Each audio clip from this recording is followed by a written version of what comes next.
This fight, there's a lot of people that are very confident that Frankie's going to do the business, and that they're even willing to put money on him, saying that my time has come, I'm over the hill.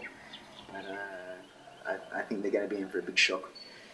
Just hitting pads, and my two fights that I've had this year, I think have cemented that I'm still a contender. I just knocked out Zambides. I just knocked out Mustafa.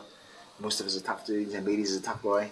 So I feel 21 again. After such big wins like that, it's really got that fire just burning, just to prove that I can really hurt people again with my hands. And I think if, out of everyone, I think Frankie's the one that's going to be in a shock, because he might have the youth, but I have 112 fights against all quality. So that's going to be harder to beat than some young spring chicken that's going to come to the table thinking he's going to beat me with endurance and stamina. I believe his main strength is his hands. He's very strong. He's a come forward fighter. Never takes a backward step. Good combinations. But he's not the caliber. He's a great fighter, don't get me wrong, but compared to some of the other boys that I fought, yeah, I think I'll be able to see everything coming and be able to use my skill set to stop him from landing. Ooh, Abdullahi got off a right hand and connects. Oh, the big kibosh! With the standard in Australia, we've got some really good quality middleweights here with Bruce and Eli, Frankie, myself. There's a world of talent. Frankie destroyed Bruce the first time, and then won quite comfortably the second time they rematched. I don't think he fought. Oh, he fought Eli years ago, and Eli gave him a touch up. Yeah, I think Frankie's definitely working up the chain, but he, without sounding like a goose, like after living in Thailand for so long and fighting the Yodsin guys and the Zambides and the Lamsongans, it's hard to really put him in that same category as those boys, because they're just on a different level. But in saying that, I'm going to make sure that I train 100%. There's no shortcuts. I'm going to treat this fight as I'm fighting Mike Tyson. The last thing I really need in my career right now is Frankie beating me. So I'm going to make sure big sessions, pads, sparring, come fight time, be 100%, and then there shouldn't be any surprises. No matter what he plans on bringing to the table, I should have all bases covered, and I plan to pile on pressure like he's never had pressure put on him before. So I think it's going to be a surprising fight. It's going to be very entertaining and very violent.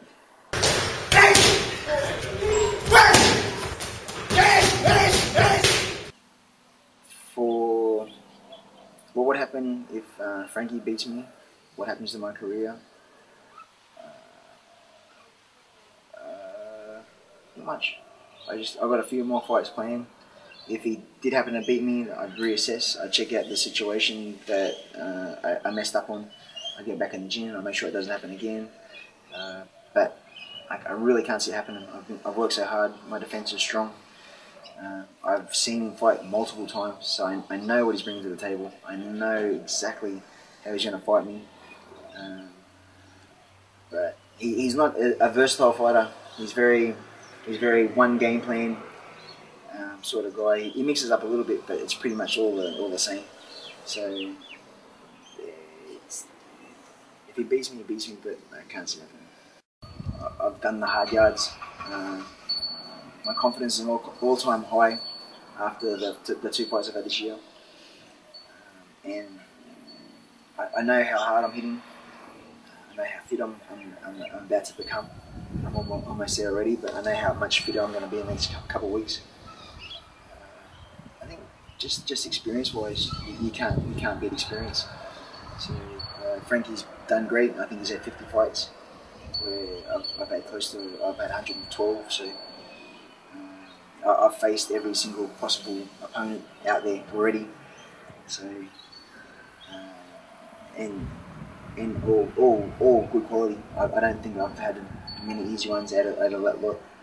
So yeah, I think Frankie's gonna come in very confident, but come round 2, round 3, I think you're going to see.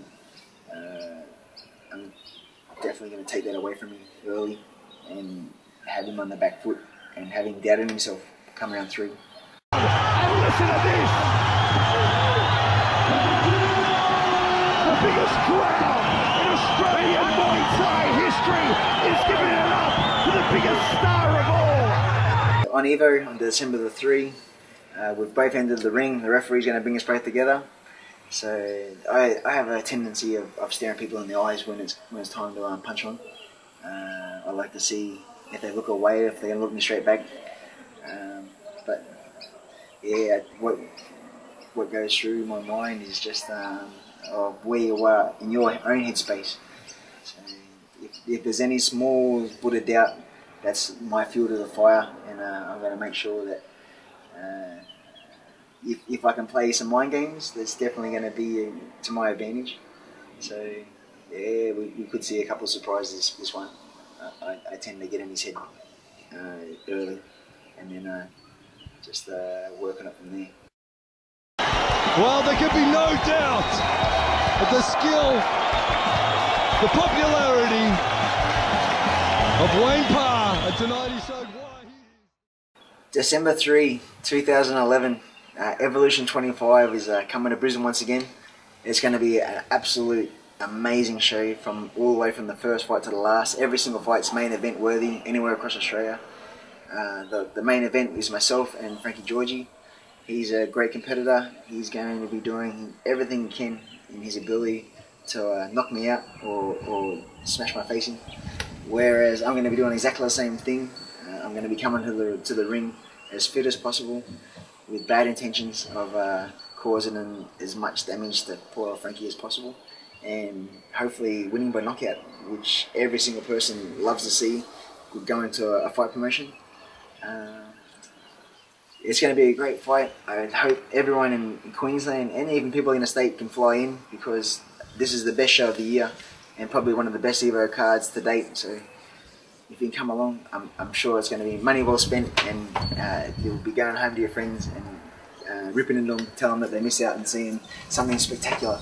So until December 3, to Mr. Frankie, train hard, mate, and I'll be seeing you in the ring very shortly.